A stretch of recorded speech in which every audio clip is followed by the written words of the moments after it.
Good morning and welcome to our webinar on the Innovation Fund. The call that was published in 2025. Also on behalf of my colleagues Ruth Vanderschueren and Sven Dierickx here in the same room as I am. We'll talk you through the details of the call and how to write a winning proposal. If this all sounds interesting for you and you have a project idea that you would like to further discuss with us, there's the book a meeting button that you can use, and we'll then contact you for further information. So as said, we'll take you through the details of the Innovation Fund itself, also spend some time on what you need to know before you start writing an application, and concluding with the most important part, what makes a winning file. Before we do that, a few words on who we are, for those who might not know us yet. Lezen is an international consulting group in the field of funding in the broadest sense. We are present in countries in Europe and North America. They are listed on the right side of this slide here. And when we say funding, we mean that in the broadest sense. So we cover the fiscal, national, and European funding side of things, and also in combination of it. So there can be a strategic combination of it. We do that through multidisciplinary teams of local and group level experts, bringing together best of both worlds, which may or may not include our dedicated team for European affairs, where the three of us stem from. And combining policy and top-level scientific expertise. Then over to Ruth for the introduction to the Innovation Fund itself. Yes, thank you, Yorick. So kicking off with a bit of an introduction into what the Innovation Fund is, because in the end, writing a competitive application, but also identifying whether your project fits within this fund, obviously is related a lot to where the funding comes from and understanding the program. So the Innovation Fund funding originates from the EU ETS emissions trading system, meaning that in essence, it's money allocated for GHG emission avoidance that is being used to fund your projects. This also translates into the award criteria, which we will touch base on later, that focus quite heavily on that GHG emission avoidance. Within that scope, the Innovation Fund funds projects within 5 sectors: the energy-intensive industries, renewable energy, energy storage, carbon capture, use and storage, and net zero mobility and buildings. These sectors have changed a bit over the years. We do see that initially, where initially the Innovation Fund was oriented a lot towards the big CCU, CCS projects, the scope has broadened a bit, and especially in small scale and so on, we see a lot more creative working around these sectors. So if you think your project might be eligible, but you're in doubt, then don't hesitate to reach out, because there's more flexibility within this than there used to be. Those sectors and that funding then translates into the different types of funding that you can request within the Innovation Fund. There is 3 main funding options available, which are the calls for proposals, which we'll focus on today, the hydrogen auction and the heat auction. The hydrogen auction and heat auction both have deadlines already in February, so they will not be the emphasis of the presentation today, but they could still be relevant depending on your project scope. Within the calls for proposals, there's several, let's say, sub-calls. There's small scale, medium scale, and large scale. There's a pilot call, and there is a clean tech manufacturing call, which we will elaborate a bit later. The Innovation Fund budget has evolved quite a bit over the years. So Innovation Fund has been around since 2020, and as you can see, the available funding has increased steadily up to around 2023, after which it leveled out. We also see that with the introduction of the hydrogen auctions and now the heat auctions, that the budget for the regular calls for proposals or the regular grants is even decreasing slightly, because this budget is being reallocated towards the auctions. The same is true for the different sub-calls within the calls for proposals budget, where we see an increase in the budget but also more and more reallocation towards things like the clean tech manufacturing and pilot, which were introduced in 2022. This is also important to note that we see that the competitiveness for some of these subcalls, for example, for the large scale, is very high and has increased, while the overall budget for that subcall is not really increasing anymore. So what type of projects fit within these different subcalls? So large scale, medium scale, and small scale all address the same types of projects, but at different scales, obviously, which is defined by the total project capex. These are first-of-a-kind commercializations or commercial-size demonstrations of innovative technology, meaning that Innovation Fund, despite the name, is not linked to low TRL projects. So this is really the final TRL or technology readiness levels stages of a highly innovative and highly decarbonization impactful project.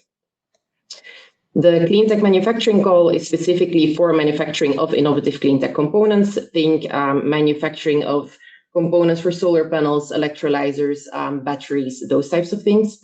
And then the last option is the pilot, which is specifically for projects that are a little bit earlier stage than the ones in the regular large, medium, small scale, and that have a much higher decarbonization objective. So these are projects that, due to the innovativeness of the technology, still need to be demonstrated, but can result in very high GHG emission avoidance or even net carbon removal. Apart from the scope, it's also very important to have a look at what stage your project should reach by the time you apply or by the time you start developing your proposal, and how that timeline of your project after grant award or possible grant award needs to fit within the timelines of the Innovation Fund itself. So at the submission stage, it's important to have a view of your pre-feasibility or preliminary design. You will need to elaborate a lot on the technical specificities of your project, so you need to have a good view on those. You need to have a permitting strategy in place. You don't need to have your permits obtained yet, but you need to have the strategy in place, and it needs to be easy to de-risk, let's say. You need to have your potential suppliers and technology providers identified and engaged to a certain extent, not necessarily project partners, but having them on board, knowing that you can engage them for letters of support and so on. A public acceptance strategy in place, then in bold, because this is probably the one that is most often an issue, and we will get back to that later. You need to have your financing plan secured, and you need your off-takers identified and engaged. If you would be awarded the Innovation Fund funding, then you need to also adhere to the timeline. So it's important to make sure that your project matches those timelines. So your project start date for this call that is now open should ideally be after March of 2027, but we could go up to earliest May of 2026 with that one. Financial close, which roughly relates to the start of construction, should be before Q1 of 2031 and not before April of 2026, which is the submission deadline for this call. And then for clean tech manufacturing and pilots specifically, you will receive higher scores if you're able to reach financial close within 2 years after signing your grant agreement and entry into operation within 4 years after signing the grant agreement. So these timelines should match your reality. So make sure to check whether these are feasible. Okay.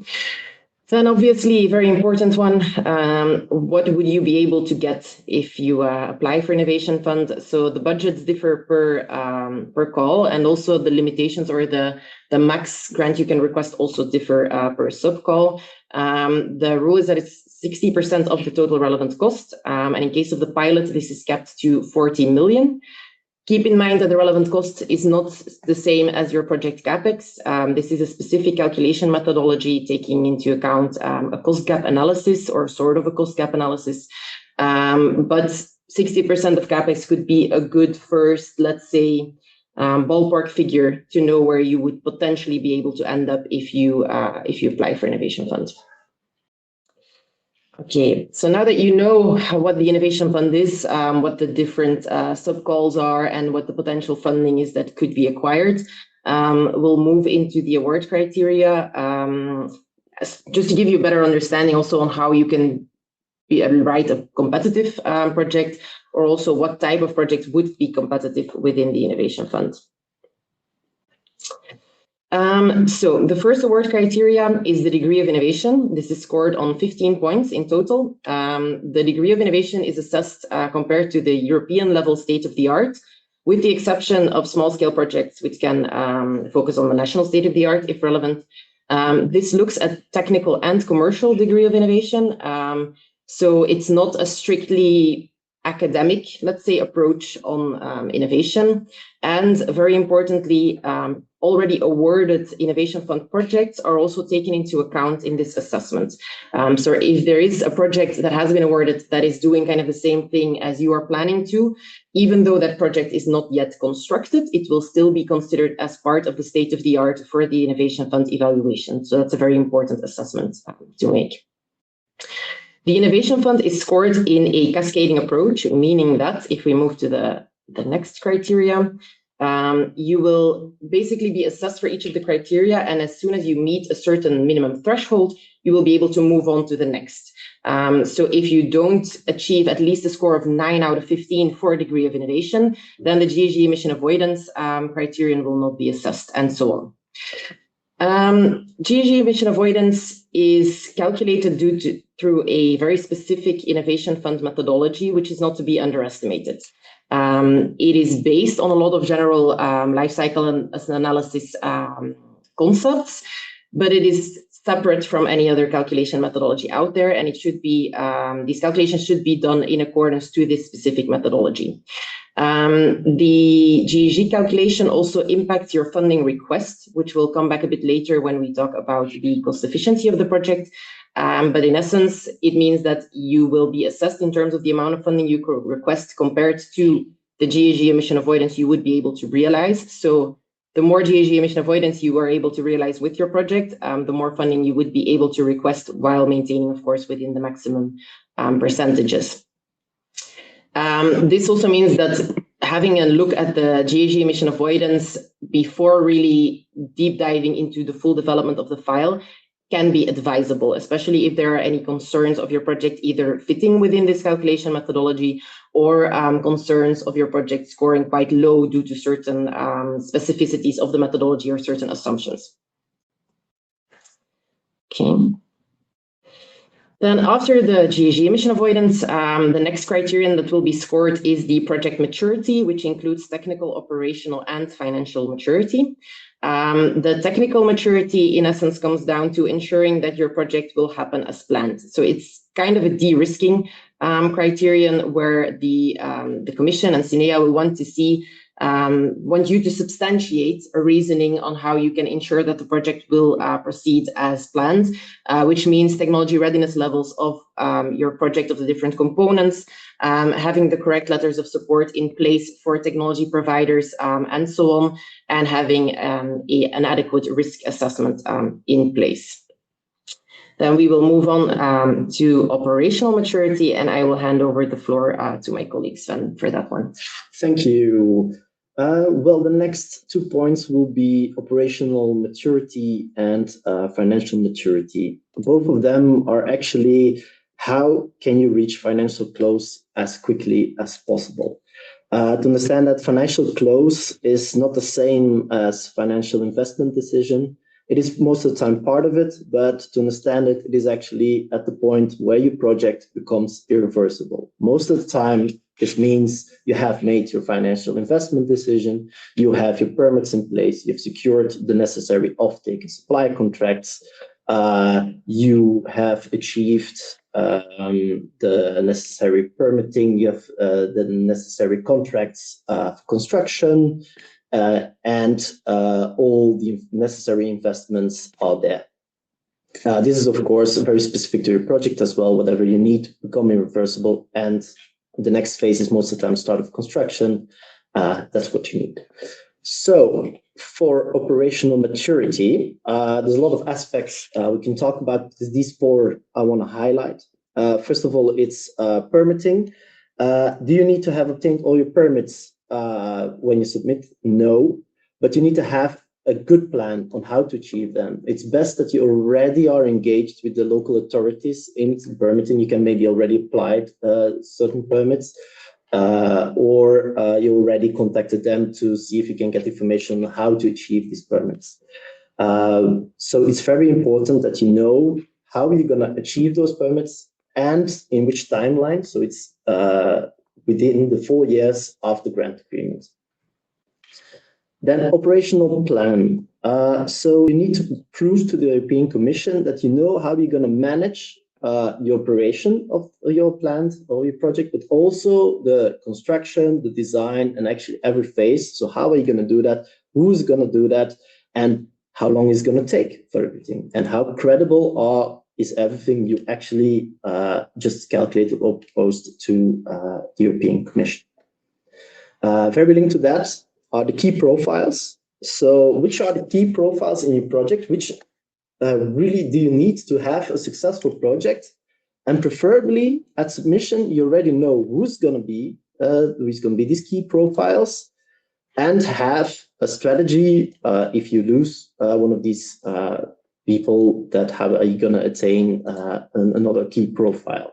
If you don't have everything, then also it's very important to have a good strategy to attain these key profiles.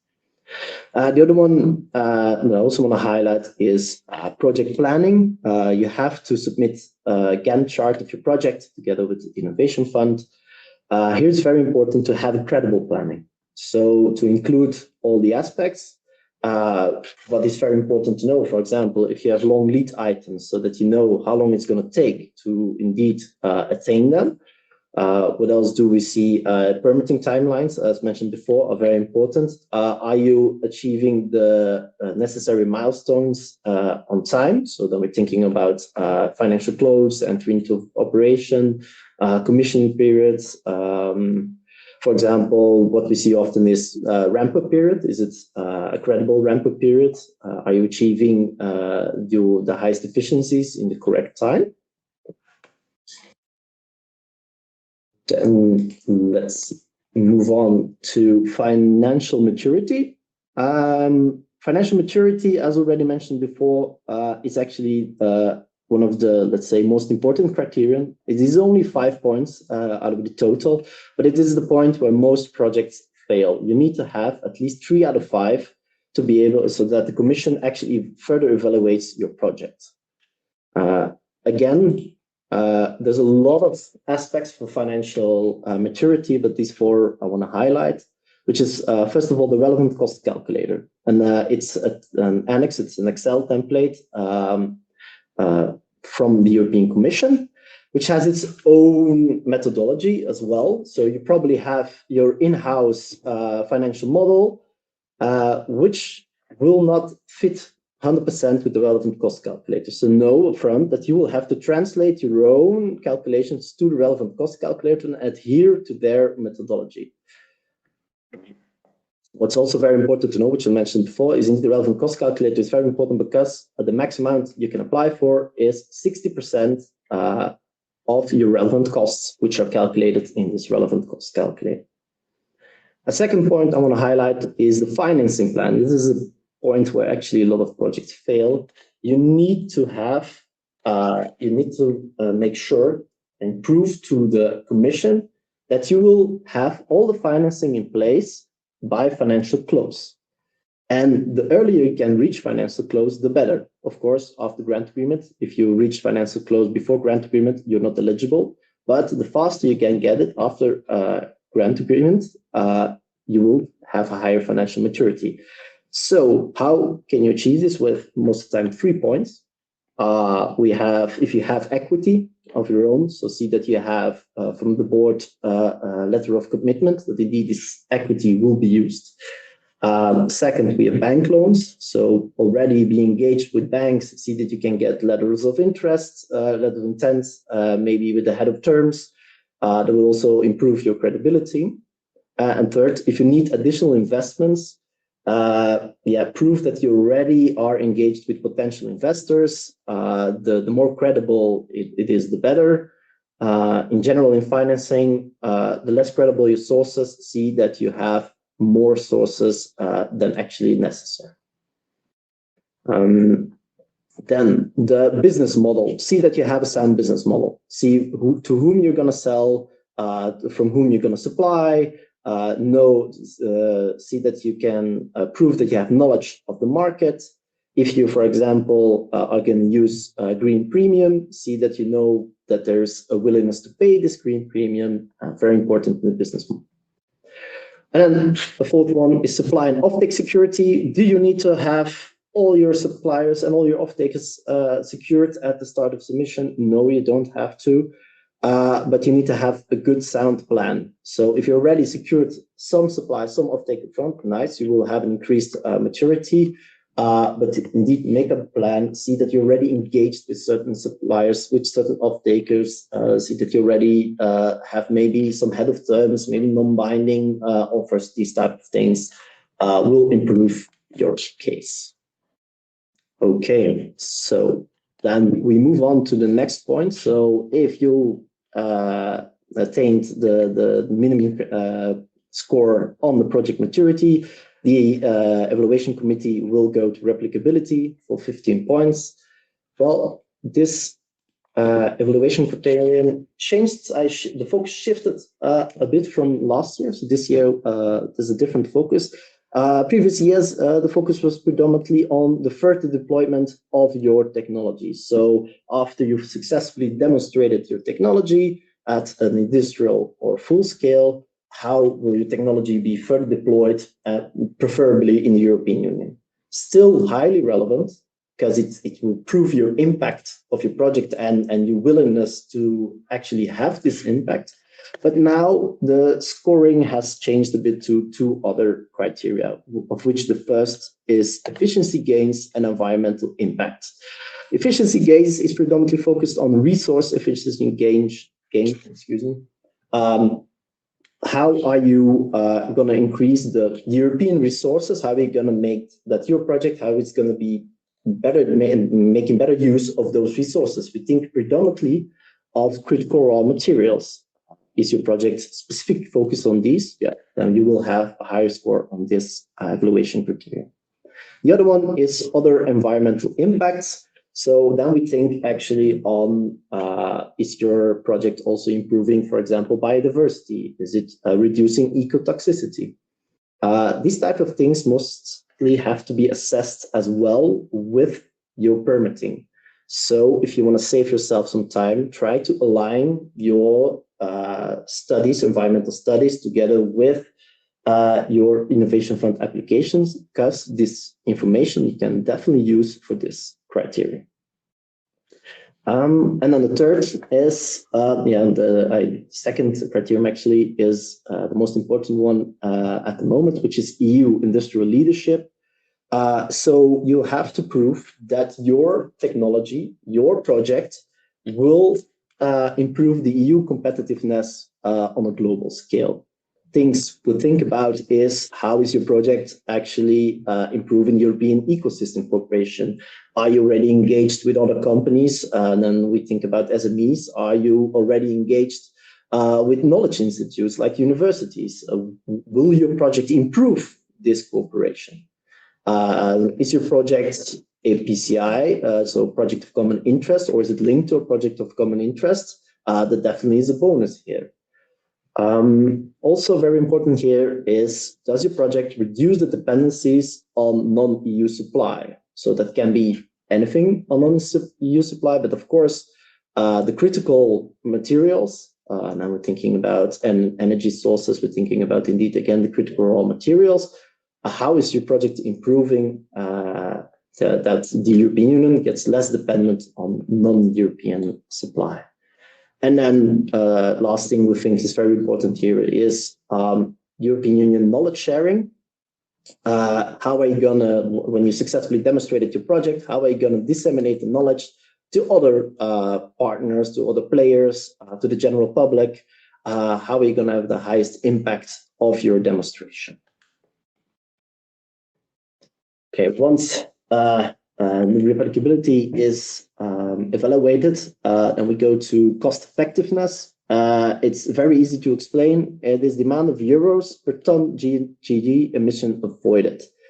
The amount of euros is calculated as the amount of euros the Innovation Fund is granting to you, but also other, for example, regional grants that are going to the same project are counted here as well. And then divided by the total amount of GHG emission avoided, you get higher score when there's less euros funded towards your project per ton of GHG emission avoided. We think to highlight here what may be interesting to know is that maybe like 60% of the relevant costs is your maximum grant amount you can apply for, but we see that most of the time a strategic decision is made for the cost effectiveness, so that indeed you will reduce your grant amount you apply for to actually score higher on cost effectiveness. That's a strategic decision you need to make during the writing process. And then last but not least, we have the bonus points, which is the first is net carbon removals. It comes out of your GHG calculation. If you at the end of the production period of 10 years are indeed net removing carbon from the air, then you get bonus points. If you are an SME, you're the only applying, you're the only entity applying, or you're a consortium of SMEs, you also get the bonus points. And if your project is decarbonizing the maritime sector, you get a bonus point as well. And then we have the take-home messages that we want to give to you. Is first of all, financial maturity is a very important one. As said before, this is the criterion where most projects fails. See that you have this up front. If you think you're not mature enough, maybe try to improve your maturity over the year, or your financial maturity over the year. Instead, maybe applying. Of course, you will get some interesting feedback if you apply on the Innovation Fund, but definitely know it is very, let's say, it's a lot of work to apply for Innovation Fund. Know that the main Innovation Fund award criteria are interlinked. So do not underestimate the impact of change in one area. For example, if you are changing production values, know that this has effect on the GHG emission, know that this has effect on your business model, know that this has effect on relevant costs. So know that if you change your project, a lot of things change, which you don't always have control over. Third, we want to highlight the Innovation Fund is a challenging grant application. It's a lot of work. It's a large file you have to submit, but know we are there to support you and in also successfully securing your fund. So then I leave the floor to my colleague Ruth. So what makes a winning file? Well, on this one, we're kind of summarizing some of the main findings and adding some more nuance also to some information we've shared before. If you have a project identified that fits within the scope of the Innovation Fund and you think, okay, these award criteria, they sound very promising for my specific project, then these are a few important things to keep in mind. First of all, if you want to go for Innovation Fund submission, make sure that you have your key team members available during the proposal development phase. Innovation Fund proposal development is not to be underestimated. CINEA has done some analysis in terms of time spent on the side of the applicants, and this is definitely upwards of 1,000 hours for a typical submission. And having key people, especially the people that are able to make the decisions when needed, available makes a very big difference in terms of development and making sure that you're submitting a successful file. The second point is take into account the inherent value of the process when you are deciding to submit for the Innovation Fund. So obviously, submissions for Innovation Fund, the main goal is acquiring the funding, but we do see with a lot of our clients, both successful and non-successful projects, that there is some inherent value in the documents that will be developed for the Innovation Fund. The proposal procedure will force you to make some key decisions will force you to get the storylines straight and to really define your project very well. So this could be an inherent value of the procedure, let's say. Then make sure you verify your eligibility and the success chance of your project early on in the process and continuously re-verify. What we typically do here is we do something called a compatibility assessment, which will probably come back in a slide later on, where we do an initial match of your project with all of these criteria we just discussed, including all the assessments compared to the minimum pass thresholds and so on. And we do see that throughout the evaluation, like the development of a project, sometimes things come up while you're writing this out, which could impact your success chances or even the eligibility. And considering the high amount of time it requires to do a submission, you want to be sure that you're still eligible and that you're not putting in all of this effort to then being shut down on something that you could have known in advance. Then have a clear understanding of your key players. First and foremost, consortium partners, if relevant. You need to have your consortium identified. You need to have some type of collaboration in writing. This could be just a memorandum of understanding, but this needs to be clear, and you need to have also your interactions and your agreements with these people clear, not just for the submission stage, but for how the project would run in theory.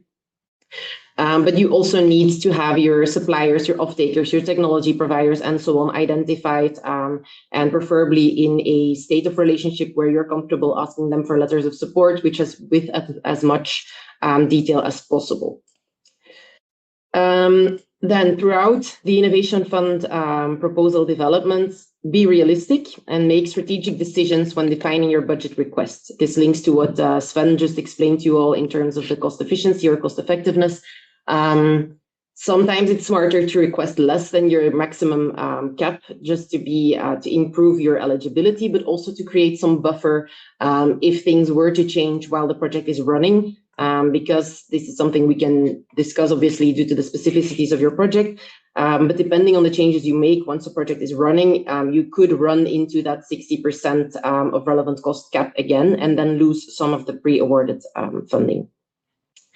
And then lastly, dare to think out of the box in one way, because we see the scope of Innovation Fund is changing. So it's relevant to have a conversation with a consultant or with someone highly experienced within the Innovation Fund to see whether your project would maybe fit. But on the flip side of that, stick to the reality of your project. As grants consultants, we could, with the help of AI, undoubtedly create a wonderful high success Innovation Fund project. But if this is not fitting with your actual goals and your actual objectives and your actual timelines, then it will not be a very fun conversation once the grant is awarded. So make sure that while you think creatively, you optimize your success chances, you also stay realistic in terms of the limits of what your project will actually do and what you are willing to change to be able to increase your success chances. And I'm handing the floor over back to Yorick. Yeah, thank you very much. So indeed, what can we do for you when you want to apply for Innovation Fund and want to secure some assistance on the go?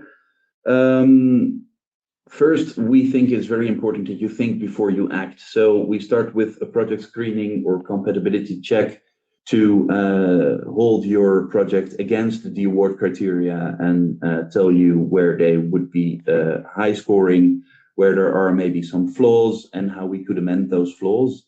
Based on that, you can take your go, no-go decision. Mind you, we're never going to advise you either to go for it or not. We are convinced that this is a business decision that you should take in line with the risk profile of your company yourself. Then the main dish, the proposal development, everything is geared towards maximizing your project success chances. We work with workflows in order to optimize the efficiency and effectiveness of the proposal writing process, and also to reduce redundancy in meetings. Here, everything is aimed at securing the input on time Sometimes decisions need to be made on a higher level. Sometimes you are depending on a third party for documents, and you need to set those things in motion well on time for the deadline. April sounds far away, but effectively it is tomorrow. People tend to do ski trips in February. All these things are complicating factors which may push you towards the deadline faster than you would think. So we provide that planning, we provide your assistance throughout the process, wherever you need it, and it can take any way, shape, or form following your business needs. Then, if you get the selection for funding notification after uncorking the champagne, we can help you with the grant agreement preparation, which is guidance during the grant negotiations with CINEA, the executive agency of the European Commission, monitoring the projects and making sure that everything is done by the rules. And then once the grant agreement is signed, you need to report every now and then back to your project officer. Things may change, so amendments may be needed. And during the report, we offer tailored support wherever you need us. It can be structured, it can be ad hoc. We're always close if you need us. Then over to the Q&A. We have received a bunch of questions already in the chat. Thanks for that. I've also made a point of addressing most of them, but let's dive a bit deeper here.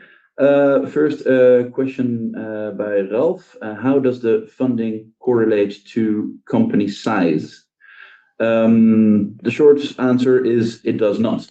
Funding is allocated fully based on the relevant cost calculation and what you actually achieve within the boundaries of your project, including the actual greenhouse gas emission avoidance.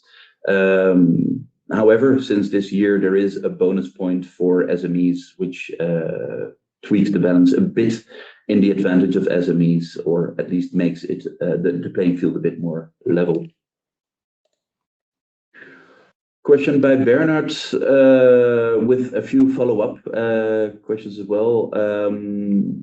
If you want to start construction before April 2026, will you be eligible or not?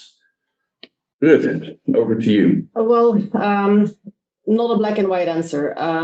There are some works that could happen already before. Basically, financial close cannot be before you're submitting your grant, so before April 2026.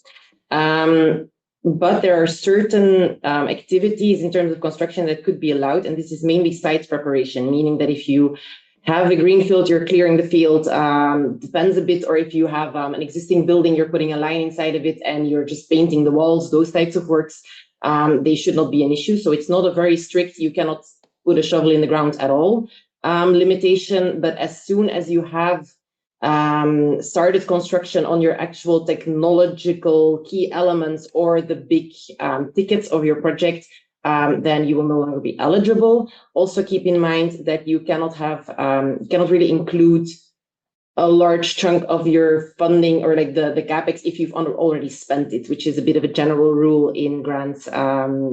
Besides even the innovation funds, is that you cannot request grant funding after already spending the budget. Yeah. But note that the starting date is preferred to be after signature of the grant agreement, so that would be somewhere in the first quarter 2027 to be expected. And exceptions to that rule are indeed deemed to be exceptions. So you need to have a very good reason for already starting, but still needing the grant, which may be difficult to explain, but it's a very specific case to be considered. Then Wim asked the question, how does the interaction work between financing secured and financial close? These two items are largely dependent on one another. So how to manage this?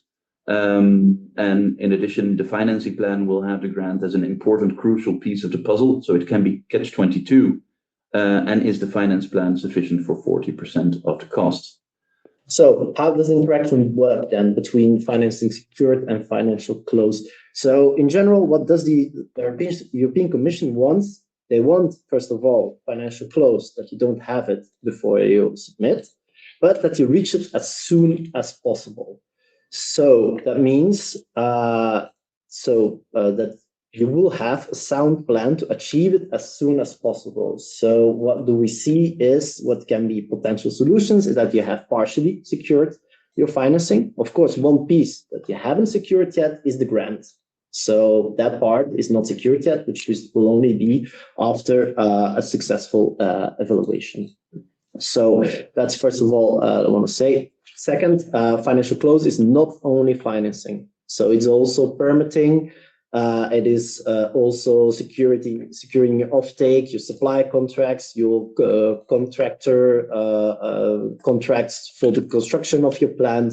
So it's more than that. In general, so with all the grants, of course, you have to prove the added value of the grant. So that's multiple ways on how you can tackle that. I hope that answers the question.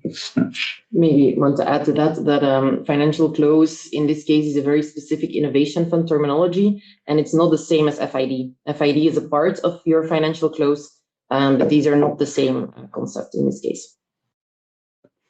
Okay, thank you. Question by Tim asking, please confirm that UK companies can apply, which indeed they can. Applicants can come from all across the globe. However, the location of the project needs to be either in EU member states or in participating countries from the European Economic Area, being Norway, Iceland, or Liechtenstein. The only projects that may actually be in the UK would be in Northern Ireland on the condition that they concern generation, transmission, distribution, or supply of renewable electricity. So yeah, anybody could apply. We actually have a case in hand from a Canadian company doing a project in Germany, and they were successful in securing innovation fund and indeed making their mark in the realization of their project as well. Delphine asking, is the cost effectiveness calculation per year or over a period of X years? Sven? Yeah, I can answer this question. So this will be, well, over 10 years after entry in operation. You can do less if you want. So I think you can start from 5. Depends, of course, on which call, sub-call you apply for. But in general, you can go up to 10. Of course, if you apply for less, there's less cumulative CO2 avoidance. So we advise to go for 10 unless you have a specific reason for that. But indeed, it goes for 10 years after entry operation. So also taking into account the ramp-up years. Good to know. Another question by Wim. What is the likelihood of winning the grant? Well, to be honest, impossible to say. If you look at the net zero technologies call, we see that it's highly competitive with success rates varying per call, of course, but they are on the low side, usually below 20% and sometimes even diving below 10%. That is also why we start with the think before you act step before diving into writing an elaborate proposal, because you really need to do it well or even excellently in order to stand a chance of being funded. On other calls within the Innovation Fund, such as pilots or small scale, medium scale, we see generally higher success chances. So if you are on the edge of a certain capex level, which defines in which call you could apply, it can be a strategic choice to choose medium or small scale rather than the large scale call, which was the most competitive every time to date. Then a nice one for you, Ruth. Question by Delphine. Can you elaborate on clean tech manufacturing project and give some examples? Yes, so clean tech manufacturing is, well, it's all in the word, no? It's manufacturing of components for the different innovation fund sectors. So that means everything going from a manufacturing line. So then your project is really constructing the manufacturing line, maybe to clarify. So you would build a plant manufacturing innovative solar panels, you're building a plant constructing innovative components for electrolyzers, you're building a battery cell manufacturing plant. Those types of projects are typically within this call. This is a slightly less competitive call compared to the large-scale innovation fund we see in practice. But we also see that there are certain, let's say, award criteria that are a bit more nuanced or evaluated a bit more differently just because the other projects are more competitive, which means, for example, there's a lot of projects within that call that are using existing buildings, and because of that are spending a lot lower capex because they only need to invest for the machinery and not the building as such. And these types of things can really impact your success chances within that call. But basically, it's all types of manufacturing of components for the Innovation Fund eligible sectors. Thank you. Examples? Well, a few examples on our side. Two specific ones that we were successful in were components for electrolyzers. So we did one project for Bekaert here in Belgium for porous transport layers, for PEM electrolyzers, and then also membrane components for alkaline electrolyzers. And so these were both manufacturing lines that were being constructed as part of the Innovation Fund. Thank you. Then another question by Bernard. How can you have supply contracts without a product available, before commissioning? Sven? Well, without before commissioning. So what you need to prove here is that you need to be able to, that you're already engaged with the suppliers. So normally you know what type of suppliers you have. So you need to know your supply chains, and you need to know who could be possible to for your certain supplies. Preferably, you're already engaged. If you can, maybe already have some contracts or some fallback options on this supply. And if you don't, you have to have a plan. And then indeed, maybe you have a letter of interest, a letter of support from the suppliers that says, indeed, we will be backing your project. We will be able to supply if the project is up and running. Thank you. Then Sophie is asking, if submitting in 2026 is too soon for us as a company, can we already discuss potential of our plan for a next call? So the first step you mentioned.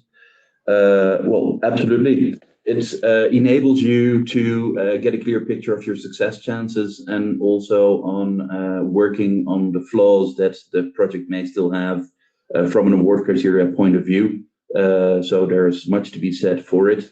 Of course, the award criteria are changing a bit every time, but the overall award criteria are still pretty much the same. They want mature projects which are innovative, which are reducing GHG emissions, which are cost efficient, and which are replicable. It's just the how you address those award criteria that is evolving over the calls. And I might add that the award criteria become more sensible with each passing call as well, because the Commission is taking criticisms from applicants into account, which is, I think, a very good thing. I want to maybe add to that, that one thing that we also do sometimes for our clients is if you have a project in mind and you have the scope fits the Innovation Fund or like the technology fits the Innovation Fund, we also sometimes write out kind of a roadmap with the steps that you will need to take very specifically for your project to be able to reach the maturity stage or the level required to submit for one of the years. And then we also include information in terms of, okay, maybe it's the call for with submission deadline in 27, but maybe we can already identify that 28 would also be possible, or that 28 because of your timeline would be too late. So when we engage in these types of interactions, we really try to make sure that you step away with as much information as possible to be able to make your decisions on whether you want to go for this funding or not. A list of homework, to put it a bit disrespectfully. Okay, that brings us to the end of the questions, unless anybody else has it. And indeed, for very specific cases, as Sven already mentioned, you can always book a meeting to dive a bit deeper in the details of your project. For lack of other questions, that means that this is the closing of the webinar. So thank you very much for attending. If any other questions pop up, feel free to contact us later on. Wishing you a very good day. Bye-bye.